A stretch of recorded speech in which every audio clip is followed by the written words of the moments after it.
아멘. 이것은 하나님의 말씀입니다. 이렇게 좀 긴 성경 본문이지만 함께 읽어가니까 이 성도님들의 목소리가 점점 커져가는 것을 제가 느낄 수 있었어요. 이러면서 제가 느꼈던 바는 무엇이냐면 하나님의 말씀은 능력이 있습니다. 네, 하나님의 말씀에 능력이 있습니다. 어렸을 때 제가 노방전도를 나가서 즐겨 부르던 찬양이 있습니다. 그 찬양이 무엇이냐면 예수 믿으세요라는 찬양이에요. 여러분 그 찬양 아십니까? 어떻게 불러요? 후렴만 예수 믿으세요, 예수 믿으세요, 예수 믿으세요, 예수 믿으세요. 그러면서 기타 치면서 노방 전도하던 기억이 있어요. 여러분들도 그렇게 해보셨나 봐요. 다들 웃으시면서 끄떡끄떡 하시는 거 보니까요. 근데 이 찬양 중에서요, 제가 좋아하는 그 절은 뭐냐면요, 3절이에요. 3절에 이러한 이야기가 있어요. 예수를 믿고 새롭게 되니 기쁨이 넘쳐요. 어둠 거치고 새날이 되니 행복이 넘쳐요. 이전에 없던 평안을 얻으니 찬송이 넘쳐요. 샘솟는 기쁨 전해주어요, 예수 이름으로. 그럼 이 찬양의 가사처럼은요, 사람은 누구나 예수 그리스도를 믿게 되면은요 행복이 넘쳐나게 되어 있습니다. 기뻐하게 되어 있습니다. 여러분 이것은 진리인 것입니다. 그러나 이전보다도 더 복잡해지고요, 경쟁 사회 속에서 남들이 이기지 못하면, 그래서 남들 위에 서지 못하면 세상에서 도태되어져 가는 이 시대 가운데에서요, 정말 그리스도인이 많은 고민과 아픔들을 품고 살아가기도 합니다. 그러다 보니까 우울증을 비롯한 여러 가지 정신질환들, 그리고 스트레스에 시달리는 그리스도인들이 너무나도 많다는 사실을 알게 되었어요. 그래서 이 그리스도인에게 당신은 정말로 예수님을 믿고 행복하십니까? 라고 묻는다면 정말 자신 있게 네! 그렇습니다라고 대답할 수 있는 그리스도인들이 얼마나 될까를 생각을 했을 때에 그렇게 많을까? 제가 확신이 설 수 없겠더라고요. 성도 여러분, 여러분들에게 한번 물어보겠습니다. 여러분은 예수님을 믿고 행복하십니까? 매일마다 기쁨에 넘치고 계십니까? 아멘, 아멘. 그렇게 되기를 소망합니다. 여러분 이 신앙인들은요, 빌립보서를 보고 어떠한 서신이라고 하냐면요, 기쁨의 서신이라고 합니다. 그도 그럴 것이요, 이 빌립보서에서 제가 성경 프로그램을 돌려서 이 기쁨이라는 단어를 원어로 찾아봤어요. 그때 몇 번이나 등장하냐면요, 이 4장 중에서 14번이나 등장하더라고요. 한국어로는요 16번이나 등장을 해요. 이 빌립보서에서 이렇게 기쁨에 대해서 강조하면서 하는 이야기가 무엇이냐면 성도님들 기뻐하십시오라는 그러한 이야기를 강조하더라고요. 그리고 빌립보서를 통해서 이 사도 바울은요 직접적으로 기뻐하라, 나와 함께 기뻐하라고 이야기를 하고 있습니다. 그런데요 여러분, 이렇게 힘주어서 이야기하고 있는 이 사도 바울의 환경과 그리고 이 빌립보의 이 시대 속에서 빌립보 교회를 바라봤을 때요, 기뻐할 수 있는 상황이었을까요? 아니요, 기뻐할 수 있는 상황이 아니었습니다. 먼저 사도 바울의 한번 상황을 함께 보도록 하실까요? 이 사도 바울은요, 이 빌립보서를 쓸 당시에 언제였냐면요, AD 60년에서 62년 경이었어요. 이때 사도 바울이 무엇을 했느냐? 어디에 있었느냐? 바로 로마 감옥에 갇혀 있었어요. 얼마나요? 2년이 넘도록 감옥에 갇혀 있었던 것이에요. 여러분 제가 팬데믹 시즌, 이 코로나 팬데믹 시즌에 저희 아이들까지 코로나가 이렇게 걸리고 이러는 바람에 제가 집에서 한 달간 못 나오고 격리되어 있었던 적이 있어요. 얼마나 힘들었는지 몰라요. 물론 저에게 핸드폰도 있었고요, 인터넷도 됐고요, 휴대전화로 할 거 다 해요. 엑스팡 아시죠? 그 택배 시켜가지고 먹고 싶은 거, 갖고 싶은 거 다 살 수 있어요. 그런데도 불구하고요, 너무나도 힘들더라고요. 너무나도 답답하고요. 보건소에서 연락이 와요. 잘 지내시죠? 어때요? 심리 상태가 어때요? 너무 힘드시지는 않아요? 제가 정신병 걸려가지고 어떻게 될까봐 그렇게 체크까지 하더라니까요.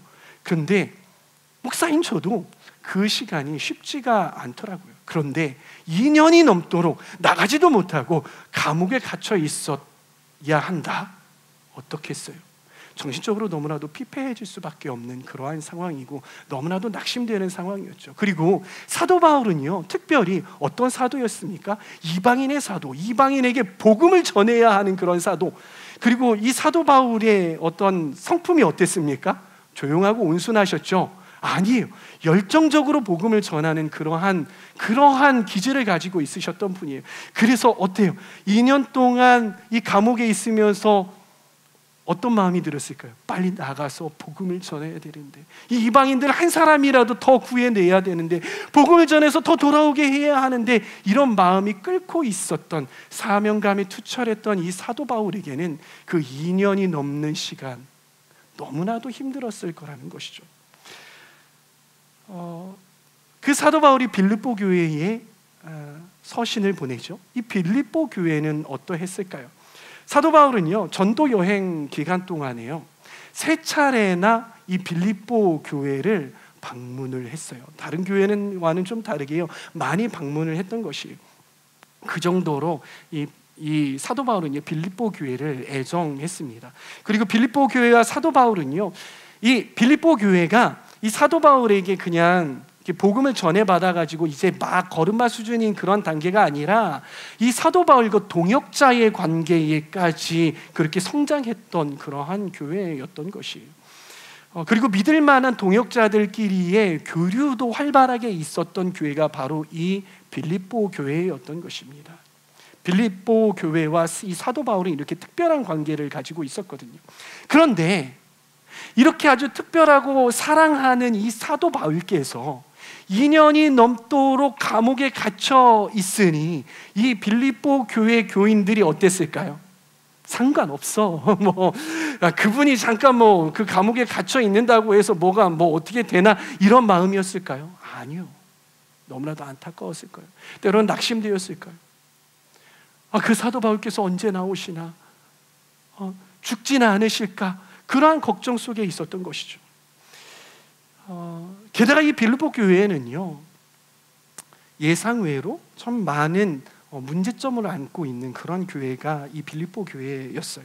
교회 안에 복음을 대적하는 사람들이 있었어요. 교회 밖에 있었던 것이 아니라 어디예요? 교회 안에 이 복음을 대적하는 사람들이 있었던 것이에요. 그리고 거짓 가르침의 영향력에 늘 노출이 되어 있었던 것이 이 빌립보 교회였어요. 우리의 환경으로 보면은요, 맨날 그 시천지하고 맨날 통일교하고 여호와 증인 이런 이단들이 계속해서 밤낮 가리지 않고 공격해 왔던 그런 교회가 이 빌립보 교회였던 것이에요. 그러다 보니까 이 빌립보 교회의 내부가 어땠을까요? 물론 탄탄하게 하나로 똘똘 뭉쳤으면 너무나도 좋았을 텐데 안에 갈등이 있었어요. 서로 다퉜어요. 논쟁이 있었어요. 언쟁이 있었어요. 하나 되지 못하고 분열했던 것이죠. 여러분 생각을 해보세요. 바깥에서 공격하고 안에서 막 툭탁거리고 이러한 교회가 평안했겠습니까? 평안할 수 있었겠어요? 성도들이 아까 저희 성도님들이 오셔가지고 하하호호 하면서 그렇게 교제를 나누듯이 그렇게 하하호호 했겠냐고요? 아니요, 그럴 수 없었던 환경이 이 빌립보 교회였던 것이죠. 그런데 사도 바울은 이러한 사정을 알았을까요? 몰랐을까요? 아셨어요. 사도 바울은요, 빌립보 교회가 이랬다라는 거 다 알았어요. 어떻게 알 수 있냐? 이 빌립보서에 다 이렇게 이러면 안 돼, 저러면 안 돼 해서 다 이야기를 하잖아요. 예, 다 알았다고요. 근데 그 사실을 알매도 불구하고 사도 바울이 이 빌립보 교회에게 뭐라고 이야기하는 줄 아세요? 성도 여러분, 기뻐하십시오. 성도 여러분, 기뻐하십시오. 이 기뻐하십시오가 어떤 청유나 권유형이 아니에요.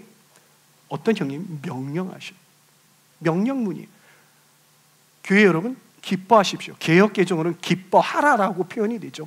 그렇게 강력하게 기뻐하라라고 이야기를 할 수 있는 것이 하고 있었던 것이. 여러분, 왜 사도 바울이 이렇게 빌립보 교회가 어려움에도 불구하고 기뻐하라고 할 수 있었던, 그렇게 담대하게 강하게 힘주어서 14번씩이나 그렇게 기뻐하라고 해야 했던, 할 수밖에 없었던, 그리고 할 수 있었던 그 근거가 무엇이었을까요? 우리 본문을 함께 차근차근 우리가 살펴보면서요, 이 기쁨의 근원, 그리고 사도 바울이 그렇게 기뻐하라라고 이야기할 수 있었던, 힘주어서 이야기할 수 있었던 그러한 근거에 대해서 함께 살펴보기로 하겠습니다.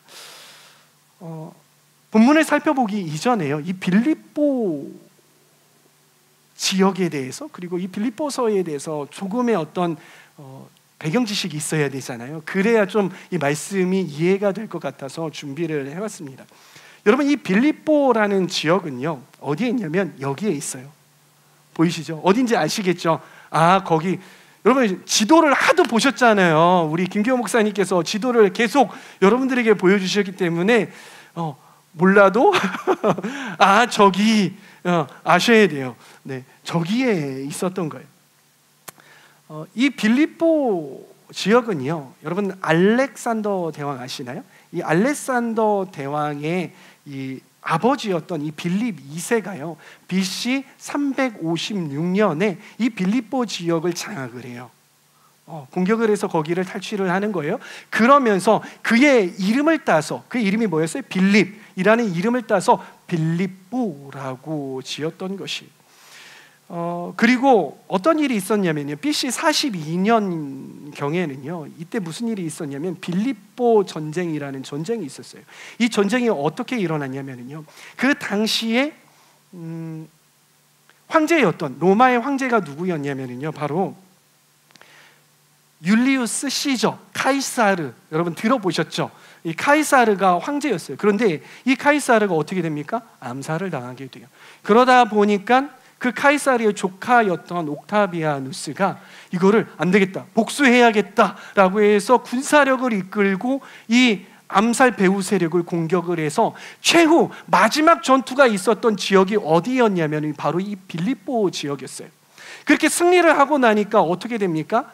이 옥타비아누스를 따르던 군인들이 있었잖아요. 이 군인들에게 상을 줘야겠죠. 상을 주기 위해서 준 상이 뭐였냐면요, 이 빌립보 지역에다 토지를 나누어 줘요. 그래서 너희 여기 정착해서 살아, 이 너네 땅이야 라고 했던 거예요. 그러다 보니까 그 땅에서 정착할 뿐만이 아니라 정책적으로 어떻게 합니까? 그 땅에서 농경을 발달시키고요, 그리고 뭐죠? 까먹었어요. 농경을 토지를 제공하고 농경을 발달시키고 무역을 발달시켰던 것이에요. 그러다 보니까 크지는 않았지만, 아주 크지는 않았지만 이곳이 균형 잡힌 그러한 도시로 발달될 수 있었던 것이. 여러분 한번 잘 생각을 해보세요. 여러분들이 이 지역의 사람들이었다면요, 정치적으로 누구를 지지했었을 거예요? 여러분들이 그런 땅을 받았어요? 우리 할아버지가 그런 땅을 받았어. 우리 아버지가 이런 땅을 받아가지고 우리가 여기서 살고 우리가 그런 시민권을 가지고 살고 있어. 여러분 정치적으로 누구 편이에요? 황제 편이 되겠죠. 황제가 이러한 것들을 하사해 주셨어. 우리는 황제에게 순종하며 복종하면서 살아야 돼. 이러한 생각을 가지고 있었던 것이죠. 이 땅이, 이 빌립보 지역이 소위 표밭이에요. 이 표밭이 뭔지 아세요? 우리나라 정치도 그렇고 이 미국 정치도 그렇고 어떤 정치인에게 표밭이 있잖아요. 그런 표밭과 같았던 곳이, 황제에게 표밭과 같았던 곳이 바로 이 빌립보 지역이었던 것입니다. 그러다 보니까 이 빌립보 지역에 있는 이 사람들이 늘 마음에 향수를 가지고 우리가 이 황제에게 잘해야 살아, 그래야 우리가 잘 살아라는 그러한 생각을 가지고 있었고요. 또 황제들도 이 빌립보 지역을 특별하게 여겼어요. 이거 됐어요, 잘했어요. 그러다 보니까 이 빌립보 지역 사람들은 황제를 추종하기 시작을 합니다. 그리고 추종을 넘어서 무엇을 합니까? 황제 숭배까지 이르게 되었던 거예요. 황제는 곧 우리의 신이야라고 황제를 숭배하게 되었던 것입니다. 그래서 이 빌립보 지역 사람들, 그리고 이때 이 로마에 살고 있었던 사람들이 이 황제를 뭐라고 불렀냐면요, 이건 여러분 아셔야 돼요. 헬라어로 큐리오스. 다른 큐리오스. 큐리오스. 우리 다은이가 아주 발음이 기가 막힙니다. 영어도 잘하지만 라틴어도 잘하는 거예요. 큐리오스라고 불렀어요. 큐리오스. 큐리오스가 무슨 뜻인지 아세요, 여러분? 주라는 뜻이에요. 주. Lord. 롯이라는 거예요. 주님, 나의 주인이라는 뜻이에요. 여러분, 이 배경 지식을 잘 머릿속에 가지고 우리 본문 안으로 함께 들어가 보실까요? 잘 기억하셔야 돼요. 여러분, 우리가 읽은 이 본문 있잖아요. 이 빌립보서 2장 1절에서부터 18절까지의 이 본문 너무 빨리 나왔어요. 그냥 두세요. 이 본문을 여러분들이 구조화한다면, 설교를 들을 때 여러분들 설교 노트 쓰시잖아요. 설교 노트를 쓸 때에 어떠한 구조로 적으시겠어요? 만약에 유대인들이 이 말씀을 읽고 한번 구조화해봐라라고 이야기를 하면요, 바로 이러한 구조가 나오게 될 것이에요. 여러분, 이런 구조 어떠십니까? 아주 익숙하십니까? 뭔가 좀 생소하시죠? 생소하시죠? 이런 구조를 가지고 뭐라고 한답니까? 뭐라고 한대요? 뭐라고 한대요? 카이아즘이라고 이야기를 한다고 합니다. 여러분, 제가 이 자리에서요, 카이아즘을요 4번째 이야기하는 거예요. 그리고 김기호 목사님도요, 이 성경 강의 시간에 이 카이아즘에 대해서 여러 차례 이야기를 하셨습니다. 여러분, 목회자들이 왜 이렇게 카이아즘이라는 이러한 구조에 대해서 자꾸 이야기를 할까요? 제가 이런 거 잘 배웠다고 뭔가 과시하고 여러분들의 귀를 누르기 위해서 이러는 것일까요? 아니죠. 아니죠. 그거 해서 제가 뭘 하겠습니까? 성경에 이러한 구조들이 많이 나오기 때문에 그런 거예요. 이런 구조를 알면은 우리가 성경을 이해하는 데 정말로 쉽게 이해할 수 있기 때문인 것이죠. 그런데 이런 구조를 우리가 잘 모르면은요, 성경을 읽기가 좀 까다롭습니다. 어떻게 까다롭냐면요, 여러분들 성경 읽을 때 이런 적 있으시지 않아요? 아니, 성경을 읽는데 앞에 나왔던 이야기가 왜 저 뒤에 똑같은 이야기가 나와? 그런데 왜 나오는지 이해를 못하고 그냥 읽어대는 거예요. 왜 이게 반복이 되고, 이 반복되는 게 문학적으로 이 말씀에서 무슨 의미가 있는지 모르고 그냥 지나가는 거예요. 그냥 우리 머릿속에는 반복이 되었다라는 그 사실만 알고 지나갈 뿐인 것이죠. 그리고 우리가 성경을 읽을 때 어떤 지식으로, 어떤 배경으로 성경을 읽으려고 하냐면요, 한국에서 우리가 교육받은 대로 서론이 나오고 본론이 나오고 결론이 나오는데, 본론은 첫째, 둘째, 셋째 이게 나와야 되잖아요. 그래서 여러분들 이제 우리가 이제 익숙해진 게 뭐냐면, 설교를 들을 때 어른 목사님들이 자, 첫째, 둘째, 셋째 하면 끝났다 싶은데 넷째 그러면 아휴 이런 소리가 절로 나오던, 그게 우리가 익숙해져 있어요. 그래서 성경도 어떻게 읽으려고 하냐면요, 첫째, 둘째, 셋째 찾으려고 한단 말이에요. 그리고 결론을 어디에 가서 찾으려고 해요? 뒤에 가서 찾으려고 해요. 그런데 뒤에 성경을 읽어보면 뒤에 가가지고 성경의 결론이 나오던 거예요. 많은 경우에 결론이 뒤에 가 있지 않아요. 그러다 보니까 이 성경이 도대체 뭐라고 하는 건지 우리 머릿속에 전체적인 그림이 그려진다, 안 그려진다? 안 그려진다는 것이에요. 그러다 보니까 성경이 어렵다고 느껴지게 되는 것이죠. 그러기에 우리는 이 구조를 알아야 되는 거예요. 그런데 우리가 이 구조를 알면 어떻게 됩니까? 이 구조가 이래서 결론을 여기다가 얘네들이 이제 맺으니까 결론이 여기 있겠구나, 이게 결론이구나, 전체적으로 이걸 이야기하기 위해서 이 이야기를 하는구나라는 것들을 우리가 알 수 있습니까? 없습니까? 알 수 있는 거예요. 그렇게 되면 우리는 성경 전체가 뭐라고 이야기하는지 문맥을 잡아갈 수 있게 되는 것이죠. 네. 그래서 이 카이아즘에 대해서 아주 잠깐 이야기를 하자면은요, 카이아즘 구조가 이렇게 됐어요. 제가 마이크를 이렇게 한 것은요, 제가 이쪽으로 가기 위해서예요. 카메라 잘 따라오세요. 못 따라와요? 그거 말고요, 그 전 거. 네. 카이아즘은 어떻게 구성이 되냐면은요, 맨 처음에 A가 나오고 맨 마지막에 A 다시 똑같은 이야기를 해요. 네. 여기서 보면 하나 되어 나의 기쁨을 충만하게 하라, 나의 기쁨을 충만하게 하라 라가 나오잖아요. 근데 A 다시에 보면 우리 함께 기뻐하자라는 그런 이야기가 나온다는 거예요. 근데 B에 가면은요, 권면하는 이야기가 나와요. 권면하면서 뭐라고 하냐면, 경쟁심과 허영심으로 우리 하지 맙시다. 그러면서 뭐라고 하냐면, 예수의 마음을 품읍시다라는 그런 이야기가 나와요. 근데 B 다시에서 무슨 이야기가 나면요, 또 권면을 하는데 원망과 시비가 없이 합시다라고 하면서 우리 말씀으로 나아갑시다라는 그런 이야기가 나온다는 거예요. 근데 이게 결론일까요? 아니요. 결론은 어디라고 이야기를 했습니까? 가운데 C가 결론이라고 하겠죠. C에서는 무슨 이야기가 나오냐면요, 죽기까지 순종하신 예수 그리스도, 그 이야기가 나와요. 그러면 우리는 어떻게 해야 된다? 우리는 항상 순종해야 된다. 우리가 순종함으로 어떻게 해야 된다? 우리의 구원을 이루어가야 된다라는 그런 이야기가 이렇게 나오는 거예요. 그러면서 결론이 어디입니까? 바로 C, 여기가 결론을, 이걸 이야기하기 위해서 쭉 좁혀간다라는 것이에요. 네, 이해하셨죠? 그런데 정말 그런지 우리가 살펴봐야 되는 거잖아요. 안에서부터 밖에서 안으로 이렇게 마치 양파 있잖아요. 양파 껍질을 벗겨가면서 안으로 들어가듯이 이렇게 보는 거예요. 그걸 저와 여러분들이 이 시간에 함께 해보려고 합니다. 다음 넘겨주시기 바랍니다. 네, 이게 뭐냐면은요, 이게 제가 성경을 연구하는 방법이에요. 성경을 어떻게 보냐면, 이렇게 제가 프린트를 하거나 제 아이패드에다 놓고 이 본문을 연구를 할 때 그어가면서, 색연필로 그어가면서 이렇게 하는데 어떻습니까? 이렇게 A, 그리고 맨 밑에 A-B, B-C 이렇게 나오죠. 네, 이러면은 되게 이제 이렇게 해주시면은 제가 너무나 힘이 나죠.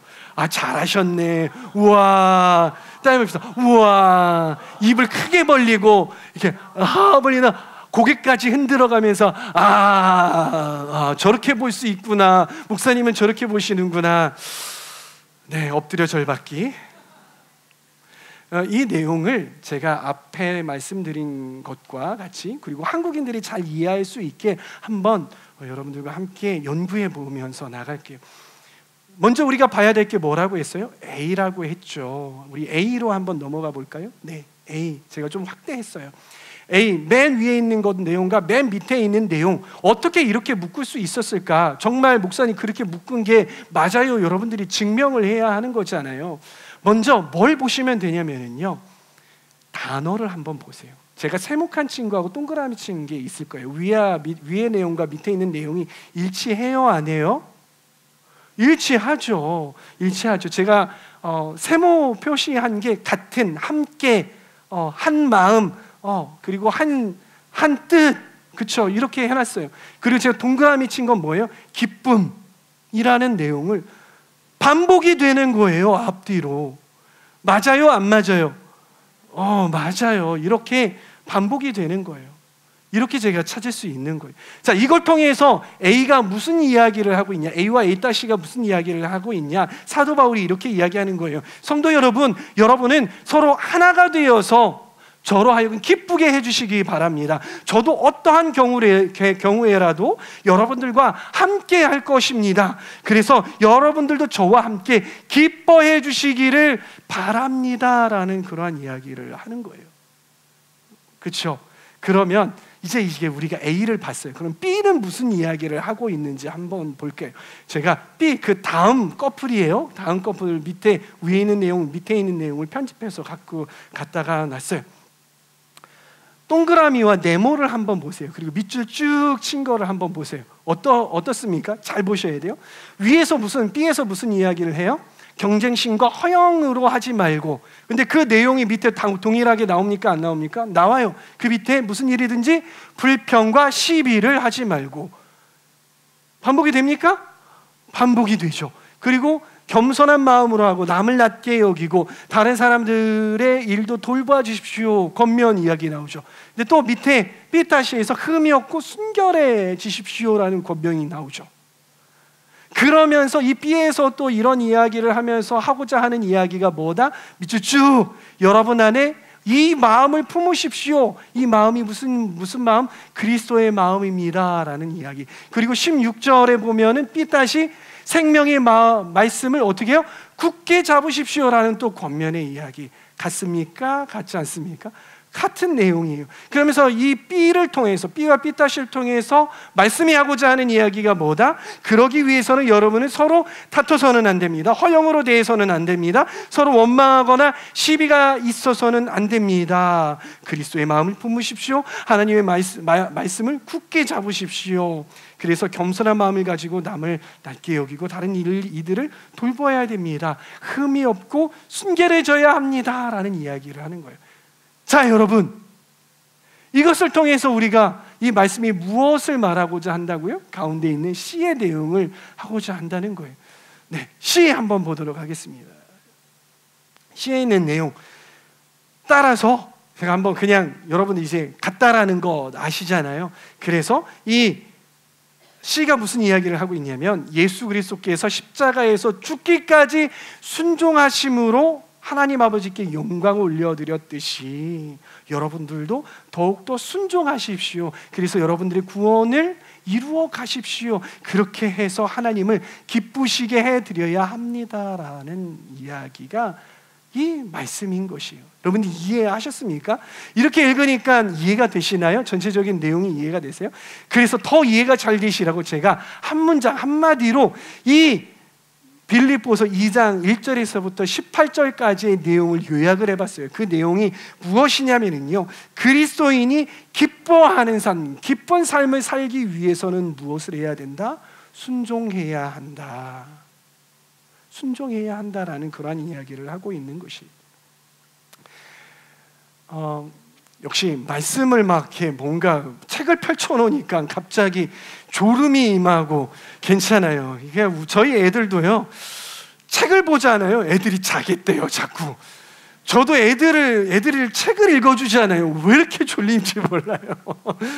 자연스러운 생리현상. 네, 그래요. 기쁨이라고 했잖아요. 기쁨. 성경에 보면은요, 이 기쁨이라는 단어를요 독특하게 사용을 해요. 독특하게 사용을 해요. 여러분, 한글에서 기쁨이라는 단어를 제가 찾아봤어요. 여기 제가 쓰지는 않았는데 기쁨이라는 단어를 찾아봤더니요, 어떠한 조건이 갖추어졌을 때, 내가 원하는 어떤 조건이 갖추어졌을 때 느끼는 감정이나 느낌, 이런 것을 보고 기쁨이라고 이야기를 한대요. 그러다 보니까 이 기쁨이라는 이 감정은요, 뭔가 수동적이에요. 왜? 조건이 필요하기 때문이에요. 한국어에서 내리는 이 기쁨의 정의가 이러해요. 그런데 제가 성경에서 기쁨이 뭔지를 찾아봤더니요, 성경에서 말하는 기쁨은 한국어에서 말하는 그런 기쁨과는 조금 달라요. 물론 뭔가 조건이 갖추어졌을 때 느끼는 기쁨도 기쁨이겠지만은요, 성경은 한 단계 더 나아갑니다. 성경에서 말하는 기쁨은요, 그러한 조건들이 갖추어져 있지 않더라도 느낄 수 있는, 또한 누릴 수 있는 것이 기쁨이다라는 것이. 그래서 성경은요, 이 기쁨을요 수동적으로만 보지 않고요, 능동적으로 본다라는 것이에요. 그래서 더 나아가서요, 이 성경은요, 이 기쁨이라는 단어를 가지고요, 너희 신앙인들에게 너희는 기뻐하라라고까지 이야기를 해요. 기뻐하라. 제가 검색 엔진에다가 쳐봤어요. 기뻐하라라고 쳐봤어요. 그런데 다른 어떠한 쓰임에서 기뻐하라라는 쓰임이 나오지 않아요. 모두 다 기독교에 관련된, 말씀에 관련된 것에서만 기뻐하라라는 이 명령문이 쓰이더라라는 것입니다. 성경은요, 신앙인들에게 기뻐하라라고 명령을 한다라는 거예요. 정말 그런지 한번 보실까요? 우리 말씀 한번 보도록 하겠습니다. 시편 97편 1절부터요 우리 쭉 한번 읽어보도록 하겠습니다. 함께 읽습니다. 시작. 주께서 다스리시니 온 땅아 뛸 듯이 기뻐하라. 많은 섬들아 즐거워하여라. 땅아 두려워하지 말아라. 기뻐하고 즐거워하여라. 주님께서 큰 일을 하셨다. 주님 안에서 항상 기뻐하십시오. 다시 한번 말합니다. 기뻐하십시오. 또 항상 기뻐하십시오. 어떻습니까? 청유형입니까? 기뻐해도 되고 기뻐하지 않아도 됩니다라고 이야기하고 있습니까? 여러분들이 기쁨을 느끼십시오라는 그런 표현입니까? 아니에요. 너희들은 기뻐하여라, 기뻐하라라는 명령형으로 되어 있다라는 것이에요. 여러분, 이 성경이 어떻게 해서 무슨 근거로 이렇게 그리스도인에게 기뻐하라라고 명령할 수 있을까요? 어떻게 그럴 수 있을까요? 그것은요, 기쁨은요, 우리가 선택할 수 있는 것이기 때문인 거예요. 우리는 이 기쁨이라는 것을 선택할 수 있습니다. 우리가 기쁨을 선택할 수 없다면은요, 모든 사람들은요, 동일한 환경에서 다 같이 기뻐하거나 다 같이 절망해야 돼요. 그런데 이상한 것이 있는데, 그것은 뭐냐면 똑같은 환경을 우리에게 가져다 주면은요, 어떤 사람은요 기뻐해요. 근데 어떤 사람은 기뻐하지 않고 좌절해요. 똑같은 상황이어도요. 그렇기 때문에 이것이 바로 우리가 기쁨을 선택할 수 있는 증거다라는 거예요. 우리는 기쁨을 선택할 수 있습니다. 우리 옆 사람에게 우리가 기쁨을 선택할 수 있습니다. 인사해 보시겠습니다.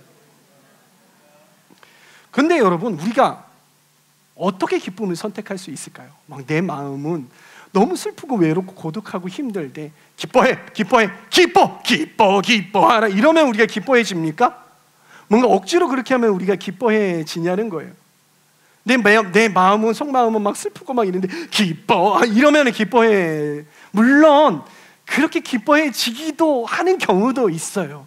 근데요, 그렇게 하면 우리가 기뻐해지지 않아요. 그런데 어떻게 하면 우리가 기뻐할 수 있느냐? 우리가요, 언제 기쁜지 그리고 언제 기쁘지 않은지를 보면은요, 우리가 이걸 알 수 있는 거예요. 여러분, 언제 기뻐합니까? 여러분, 언제 기쁩니까? 또 이제 정답은 이거죠. 우리가 주님을 찬양할 때 기쁩니다. 언제나 기쁩니다. 항상 기쁩니다. 이렇게 하겠지만은요, 우리가 이 본능적으로 기쁨을 느낄 때 어떨 때 기쁨을 느끼냐면은요, 내가 평소에 계획했던 것들, 내가 평소에 원했던 것들, 내가 평소에 기대했던 것들이 이렇게 해줬으면 좋겠다, 이렇게 되었으면 좋겠다, 이게 딱 하고 이루어진 거예요. 그럴 때 기쁜 거예요. 근데 여러분들이 언제 안 기쁜지 한번 살펴보세요. 언제 안 기쁘세요? 이게 당연히 이렇게 되어야 하고, 이렇게 되었으면 좋겠다, 누가 선물 하나 갖다 줬으면 좋겠다, 뭐 했으면 좋겠다 막 기대했는데 그 기대와는 정반대의 상황, 그 기대가 처참하게 무너졌을 때에 기뻐하지 않는 거예요. 그때 속상하고 원망이 되는 것이. 즉, 인간적인 기쁨은 어떨 때 기쁘냐면요, 내가 주인이 되었을 때에 기쁜 거예요. 내 모든 상황이, 내 모든 여건들이, 그리고 내 주위에 있는 사람들이 나의 기대를, 나의 소망을 들어줄 때 내가 기쁜 거예요. 상황들이 그렇게 내 기대대로 돌아갈 때 기뻐하는 거예요. 그런데 성경적인 기쁨은 그렇지 않습니다. 성경적인 기쁨은 그 모든 상황들이 나에게 충족이 될 때가 아니라 주 예수 그리스도가 나의 주인이 되었을 때에 기쁜 것이, 주 예수 그리스도가 나의 주인이 되었을 때, 그래서 내가 그 예수님께 순종할 때에 우리가 기쁘다라는 것이에요. 여러분, 빌립보 교회 성도들이요, 서로 다투고 거짓으로 대하고 원망하고요, 시비가 있었어요. 그리고 그들 안에 기쁨이 사라지기 시작을 했어요. 왜 그렇습니까? 그 근본적인 이유가 뭐예요? 싸워서 그렇죠? 아니에요. 상황이 힘들어서 그렇죠? 아니에요. 그 근본적인 원인이 무엇이었냐면요, 예수 그리스도가 그들의 주인이 아니라 바로 그 당시 그들을 통치하고 있었던 네로 황제가 주인, 그러니까 퀴리오스, 주가 되었기 때문인 것이. 그러나 이 사도 바울이 그들에게, 이러한 빌립보 교인들에게 이 말씀을 통해서 하고 있는 이야기가 무엇이냐면요, 사랑하는 빌립보 교회 성도 여러분, 여러분들의 진정한 주인 퀴리오스는 누구이십니까? 라는 것입니다. 우리 빌립보서 2장 6절에서 11절까지의 말씀 아까 읽었지만 다시 한번 읽어보도록 하겠습니다. 시작. 그는 하나님의 모습을 지니셨으나 하나님과 동등함을 당연하게 생각하지 아니하시고 오히려 자기를 비워서 종의 모습을 취하시고 사람과 같이 되셨습니다. 그는 사람의 모양으로 나타나셔서 자기를 낮추시고 죽기까지 순종하셨으니 곧 십자가에 죽기까지 하셨습니다. 그러므로 하나님께서는 그를 지극히 높이시고 모든 이름 위에 뛰어난 이름을 그에게 주셨습니다. 그리하여 하늘과 땅 위와 땅 아래에 있는 모든 것들이 예수의 이름 앞에 무릎을 꿇고 모두가 예수 그리스도는 주님, 여기서 주님이 무엇이냐면 퀴리오스예요. 퀴리오스, 주님이시라고 고백하여 하나님 아버지께 영광을 돌리게 하셨습니다. 여러분, 여러분들이 이 말씀 너무나도 친숙하잖아요. 여러분들이 누군가는 외우고 계셨을 거예요. 이 말씀은요, 이 초대교회 당시에 상당히 유명했던 말씀이에요. 왜 그러냐면요, 이 말씀은요, 그리스도 찬가라는 노래예요.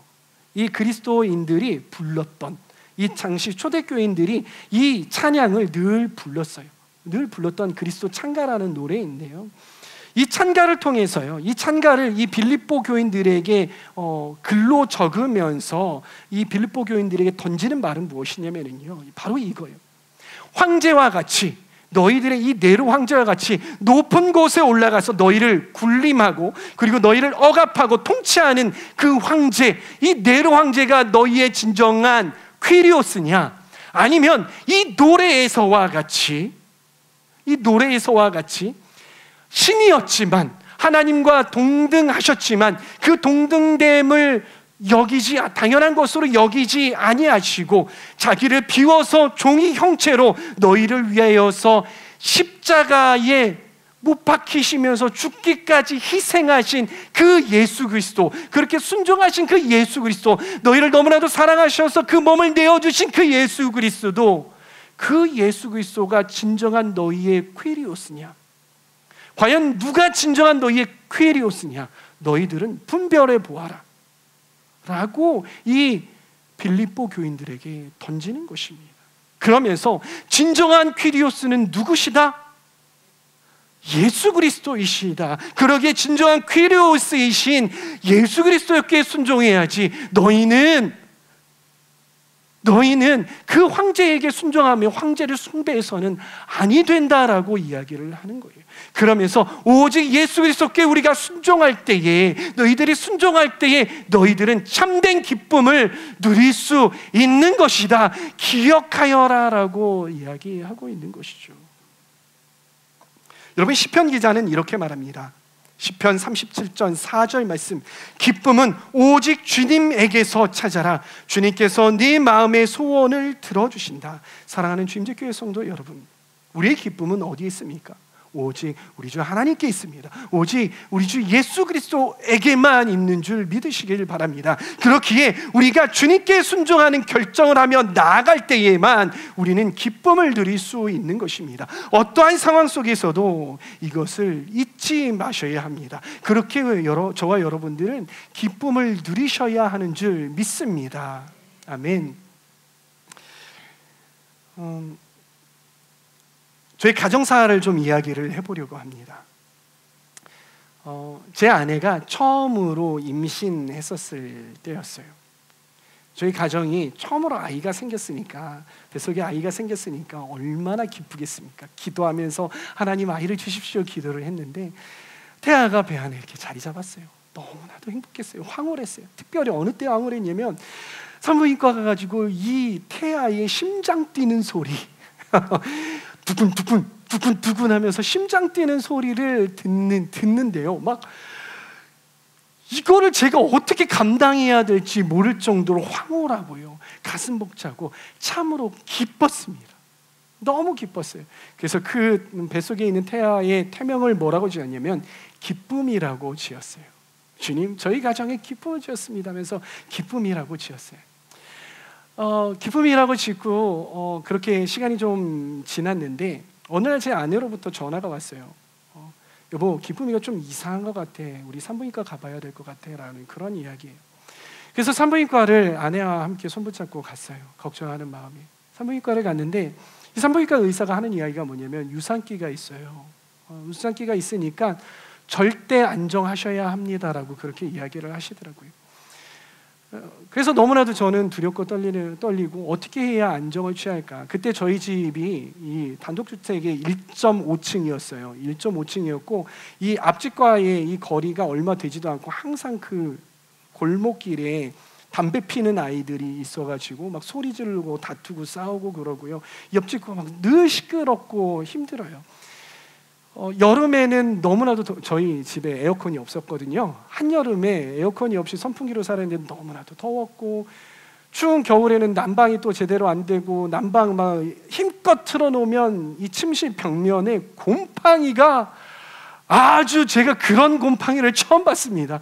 뿌려도 닦아내도 하루면 생기고 그러한 열악한 환경에서 살았었는데, 그러한 환경에 이 절대적인 안정을 취할 수가 없어서 제 아내를 어디에다가 보내냐면 제 처갓집에 청주에 있거든요. 차를 타고, 제가 그때 천호동에서 살았어요. 차를 타고 제 아내를 처갓집에다가 보내고 절대 안정이 잘 될 거야 하고서는 기도해주고 저는 또 올라와서 사역을 했어요. 그런데 어느 날 제 아내가 전화가 왔어요. 제가 요즘에요, 아내가요 아무 이유 없이 전화를 하면요 가슴이 철렁철렁 내려앉아요. 근데 그때 전화가 왔는데 하는 이야기가, 여보 유산한 것 같아 하는 이야기를 하더라고요. 그래가지고 차를 몰고 운전을 하고 갔어요. 목사님께 양해를 구하고 차를 운전을 하고, 밤이었거든요. 운전을 하고 가는데 제 마음이 어땠겠어요? 침착해야지라는 그런 마음. 막 이 한쪽에서는 너무나도 속상한 마음, 이런 마음이 막 이렇게 하다가 갑자기 운전을 하고 있는데 이 눈 밑에서부터 눈물이 막 차올라가지고 운전을 할 수 없을 정도 눈물이 차오르는 거예요. 아시잖아요. 이 마음에 침착하고 평안해야 되라는 마음과 한쪽에 서운한 마음들, 이런 마음들이 막 이렇게 두려운 마음들이 막 하다가 이 서운한 마음, 이 두려운 마음이 훅 하고 올라왔어요. 그러면서 하나님께 눈물이 막 눈에 가득 차서 제가 하나님 앞에 이런 질문을 했어요. 하나님, 왜 그러세요? 하나님, 왜요? 왜요? 라는 질문을 했어요.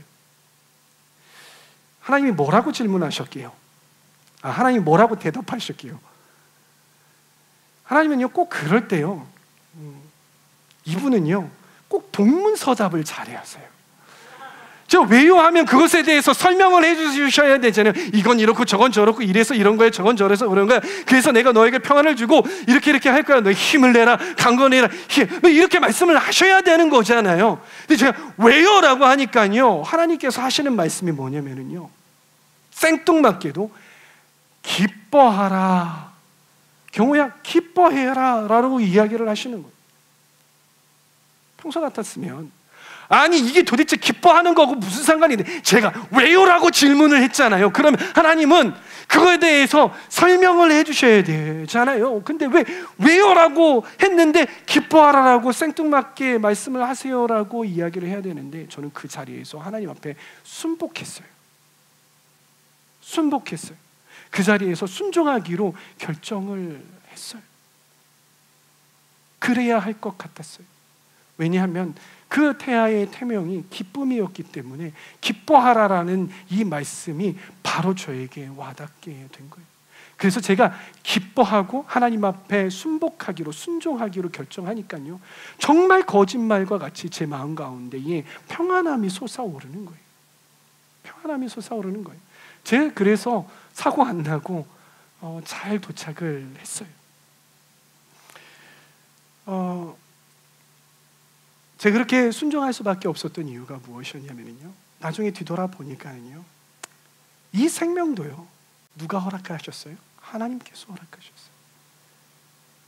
내 찬양의 고백처럼, 그리고 욥의 고백처럼 주님은 주시기도 하시고 가져가시기도 하시는 하나님이시잖아요. 제 삶이 그런 거예요. 이 상황이 그런 거예요. 하나님이 주시기도 하셨지만 가져가시기도 하는 거예요. 근데 제가 성경을 통해서, 그리고 목사님들의 설교를 통해서 배운 바는 무엇이냐면, 그렇게 주시기도 하시고 가져가시기도 하시는 그 하나님은 내가 잘못되라고 하시는 게 아니라 선한 뜻이 있어서 그러시는 거잖아요. 하나님께서 나를 축복하시기 위해 선한 뜻이 있기에 그렇게 하시는 것이구나라는 것이 믿어졌어요. 그렇게 기쁨이는 이 세상 가운데 나와서 저의 아이가 되지 못했지만은요, 그 기쁨이는 제 마음 가운데 품기로 결정을 했어요. 그래서 품었어요. 제 마음에 새겼어요, 기쁨이. 그래서 제 삶 가운데에 항상 기쁜 건 아니에요.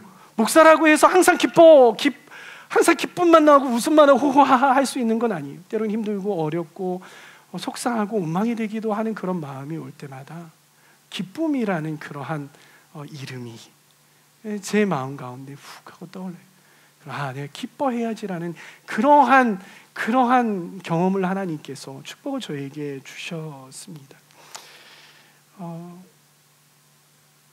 말씀을 마무리하도록 하겠습니다. 여러분, 기쁨이라는 것은요, 이 단어는요, 느끼는 감정이기도 하지만은요, 성경에서 말하는 기쁨은요, 우리가 선택할 수 있는 것이래요. 성경은요, 그리스도인이 되었지만 우리가 기쁘지 않은 이유가 무엇이냐면요, 우리가 예수님을 퀴리오스, 즉 주님이라고 제대로 인정하지 않기 때문인 것이에요. 그리고 그 퀴리오스이신 우리 주 예수 그리스도께 순종하지 않기 때문인 거예요. 내가 내 삶의 주인이 되기 때문에 어떠한 일이 벌어졌을 때에 기쁘지 않은 것인 거예요.